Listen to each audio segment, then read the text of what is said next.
안녕하세요. 마틸다입니다. 오늘은 하느님이시요 사람이신 그리스도의 시라는 책을 쓰신 마리아 발도르타라는 분을 소개해 드리려고 합니다.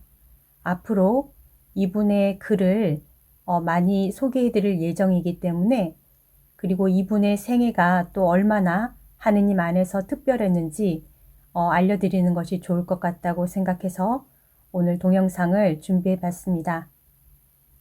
지금부터 마리아 발도르타 님의 생애에 대해서 들려드리겠습니다. 시작합니다. 마리아 발도르타는 1897년 3월 14일 이탈리아 캄파냐주 카세르타에서 롬바르디아주 출신의 부모의 외동딸로 태어났다. 마리아 발도르타의 부친 주세페는 이탈리아의 기병이었으며 모친 이시데는 프랑스어 교사였다.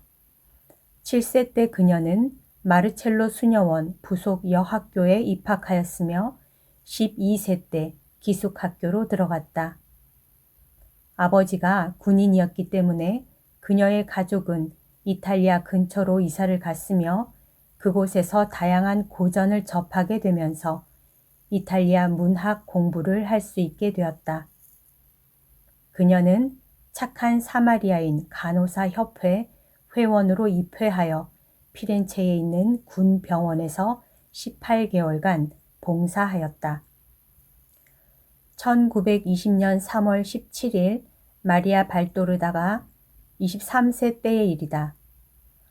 어느 날 어머니와 함께 길을 걷던 그녀는 한 비행 청소년을 만나 이유 없이 쇠지뢰로 등을 세게 맞았다. 그로 인해 그녀는 3개월 동안 침상에 누워 있었다. 3개월이 지난 후 회복세를 보였으며 10년이 지난 후에는 완전히 치유되었다.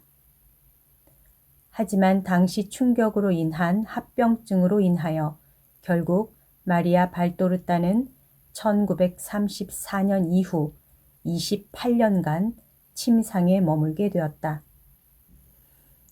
1924년 마리아 발도르타의 아버지는 은퇴하였으며 그해 가족은 토스카나 해안가의 비아레조라는 도시에 정착하였다. 비아레조에 정착한 이후 마리아는 거의 그곳을 떠나지 않았다. 비아레조에서 마리아는 거의 고독으로 점철된 삶을 살았다. 바닷가와 소나무 숲으로 가끔씩 야유를 가는 것만 빼고는 시간 대부분을 가족끼리 쇼핑을 나가거나 성당에 가서 미사 참례하는 것으로 보냈다. 1925년 마리아는 아기 예수의 대례사 성녀의 전기를 탐독하고 깊은 인상을 받았다. 1929년 12월 그녀는 청년 문화 대사로서 가톨릭 액션에 가입했으며 1930년에 개인적으로 하느님께 정결과 청빈, 순명의 덕을 지키겠노라고 서약을 하였다. 1933년 1월 4일은 유난히 힘들게 걸었던 마리아가 자신의 집 밖을 벗어난 마지막 날이었다. 그리고 1934년 4월 1일부터 그녀는 더 이상 자신의 침대에서 벗어날 수 없게 되었다. 1935년 그녀가 침상에서 전혀 일어나지 못하게 되면서 마르타 디초티가 그녀를 돌보게 되었다. 1942년 성모의 종 수도회의 선교 사제 로날도 M. 밀리오리니 신부가 마리아를 방문하였다. 이후 4년 동안 밀리오니 신부는 마리아의 영적 조언자가 되어주었다. 1943년 마리아의 어머니가 임종하면서 마르타만이 마리아의 이야기를 들어주며 그녀와 함께 해준 유일한 사람이 되었다. 제2차 세계대전 기간인 1944년 4월에서 12월까지는 루카의 산탄드레아 디 토콤비토로 피토로 잠시 피난을 간 것을 제외하고 마리아는 자신의 남은 생 대부분을 비아레조에서 침상에 누운 채 보냈다.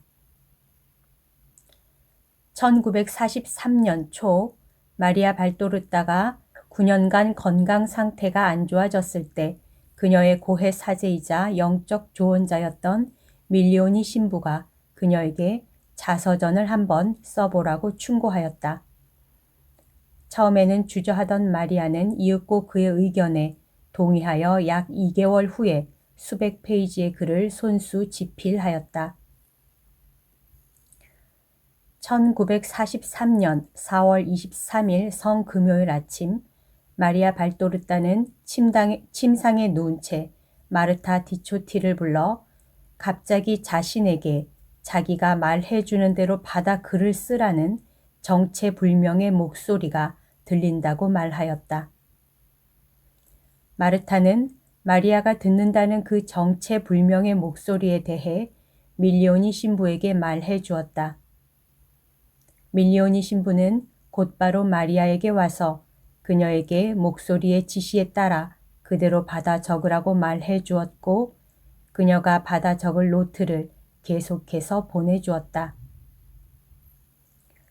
그리하여 마리아는 1947년까지 매일같이 목소리가 들려주는 이야기를 그대로 받아 적었으며 1947년부터 1951년까지는 간간히 받아 적었다. 마리아는 자신의 무릎 위에 수첩을 올려놓고 만년필로 글을 쓰곤 하였다. 그녀는 목차를 만들지도 않았으며 심지어 자신이 대체 무슨 글을 쓰고 있는지 본인도 모르는 경우가 많았다. 그리고 나중에 글을 교정하기 위해 자신이 쓴 글을 다시 읽어보지도 않았다. 이따금씩 마리아는 마르타에게 요청하여 자신이 쓴 글을 낭독해 달라고 하곤 하였다. 마리아 발도르타는 자신이 쓴 글에 대해 다음과 같이 단언하였다. 나는 누군가의 도움 없이 순전히 나 혼자서 글을 썼으며 심지어 글을 쓰는 와중에도 종종 내가 지금 쓰는 글이 무슨 의미인지 이해하지 못하는 경우가 많았다. 그녀의 수첩에는 글을 쓴 날마다 해당 날짜가 기록되어 있다. 하느님이시여 사람이신 그리스도의 시 마지막 장의 몇몇 글은 앞장의 글보다 먼저 쓰여 있다는 점에서 그녀의 글은 순서대로 기재된 것이 아니라는 점을 알 수 있으나 중간에 있는 글을 통해 앞부분과 뒷부분이 연결되어 무난한 흐름을 보여주고 있다. 1943년부터 1951년까지 마리아 발도르타는 122권의 수첩에 15,000페이지에 달하는 글을 수기로 써냈다. 여기에 추가적으로 7권의 수첩으로 이루어진 자서전을 집필하였다. 이러한 글들은 그녀의 대표 작품인 하느님이시요 사람이신 그리스도의 시의 바탕이 되었으며 그녀의 작품 가운데 3분의 2를 차지하고 있다. 이 책에는 예수 그리스도의 출생에서부터 십자가에 못 박혀 숨을 거둘 때까지 생애 전반에 대하여 복음서가 전하는 내용보다 더욱 상세한 묘사가 담겨져 있다.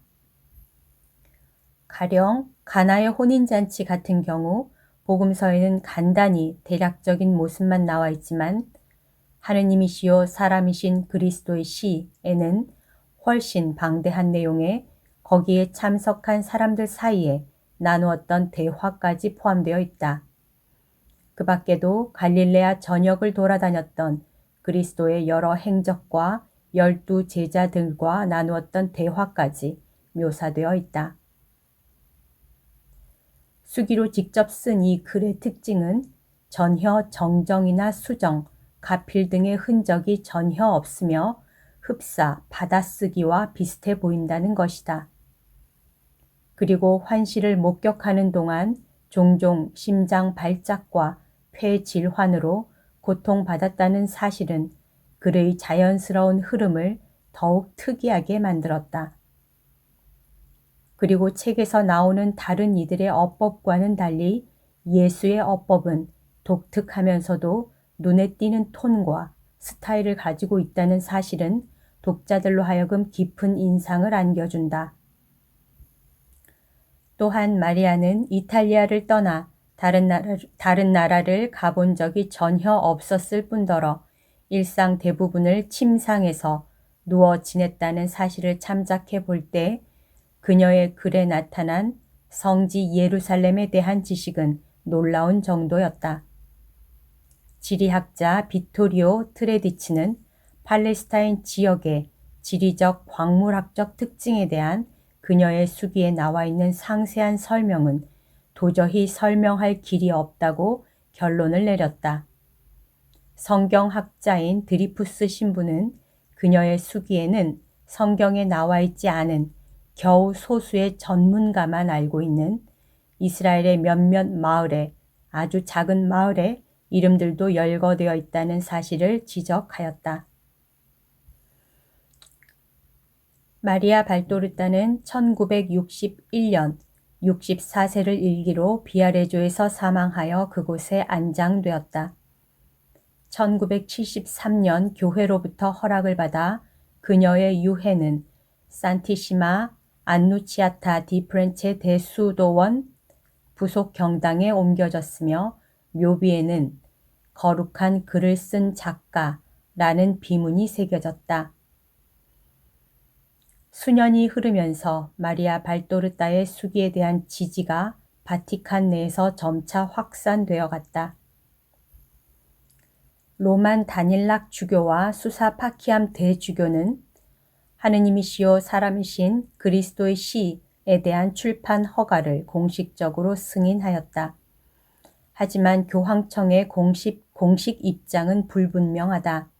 1993년 교황청은 마리아 발도르타의 수기에 대해 공식적인 논평을 하지 않기로 결정하였다.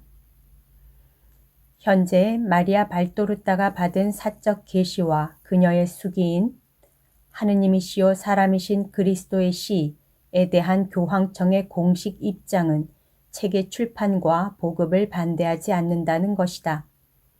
하지만 책을 출판할 때 첫 페이지에 이 책에 인용된 환시와 받아쓰기는 저자가 나름대로 예수님의 생애를 이야기하기 위해 사용한 문학적 표현 양식일 뿐 그것을 초자연적인 기원에서 오는 것으로 여겨서는 안 된다 라는 경고 문구를 삽입할 것을 요구하고 있다.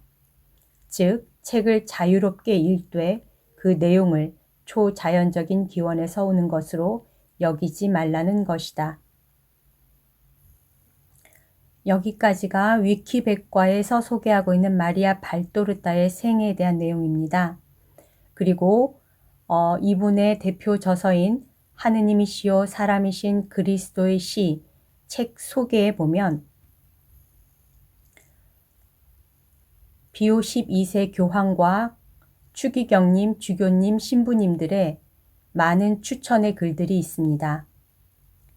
그 중에서 주님께서 1975년에 몬시뇰 옥타비오 미켈리니에게 나타나셔서 쓰게 하신 책인 아들들아 용기를 내어라 에서도 이 책에 대해 말씀하십니다.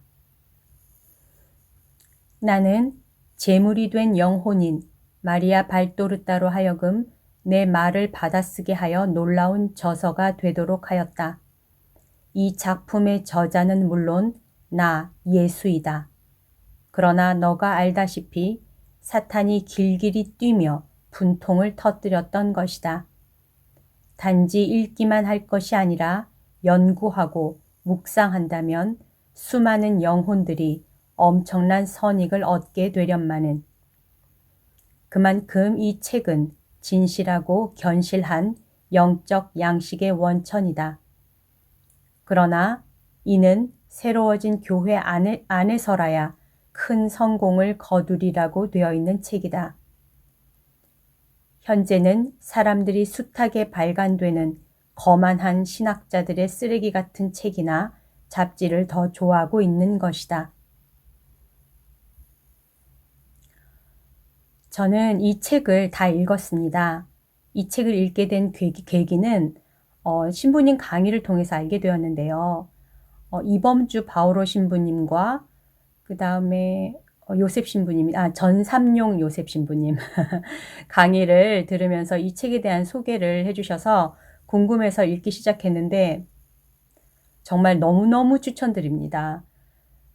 신약 성경에 되게 짧게 이야기들이 나와 있어서 예수님께서 어떤 때는 이런 말씀을 하시고 어떤 때는 다른 말씀을 하시는 것 같은 느낌을 들 때가 있어요. 근데 그게 어떤 맥락과 상황을 알지 못하고 그 내용을 짧게 다루다 보니 이해가 안 되는 것이었는데 이 책을 읽으면 어떤 상황과 맥락 속에 누구와의 대화 속에 그런 내용이 나왔는지가 다 나옵니다. 그래서 신약 성경을 이해하는 데 굉장한 도움이 되고요. 그리고 이 마리아 발도르타 자매님의 묘사력이 대단하십니다. 그래서 정말 글을 읽고 있으면 제가 2000년 전 그때로 돌아가서 정말 성모님과 예수님과 제자들과 그 군중들 사이에 있는 것 같아요. 정말로. 그래서 어떨 때는 웃으면서 어떨 때는 울면서 읽었습니다. 저는. 그리고 전삼용 요셉 신부님이 이 책을 읽고 사제가 되셨다고 하시더라고요. 그리고 또 하나의 예는 어떤 의대생이 삶의 의미를 찾지 못해서 자살을 할 생각을 하셨었대요. 그랬는데 이제 어떤 신부님이 이 책을 권해주셔서 읽어보고 하느님을 만난 거죠. 살아계신 이제 예수님을 만난 거죠. 그래서 굉장히 열심한 신자가 되어서 지금 살고 계신다라는 얘기도 들은 적이 있습니다. 그래서 지금 이 책이 현재는 교황청에서 정확하게 인가가 나지 않았다고 할지라도 정말 신앙 안에 오롯하게 있는 분들이 이 책을 읽으면 어떤 오류도 없다는 것을 발견하실 수 있고 이 책의 추천의 말씀에 보면 모든 모든이 아니라 여기에 추천의 말씀을 쓰신 성직자분들이 오류가 없다, 놀랍다. 어떻게 침상에만 붙어 있어서 이탈리아에서만 살았던 이 자매가 그 예루살렘과 예수님이 다녔던 그 곳곳에 알려지지 않은 곳까지 소수의 몇몇만 알 수 있는 그런 곳까지 알 수 있는지 놀랍다. 이런 얘기들을 많이 해요. 그래서 판단은 여러분이 하시는데 한번 읽어보시기를 진심으로 추천드리고 앞으로 또 여러분과 나누고 싶은 이야기는 발췌를 해서 들려드리도록 하겠습니다. 오늘도 하느님의 뜻 안에서 서로 사랑하는 하루 보내세요. 사랑합니다. 축복합니다.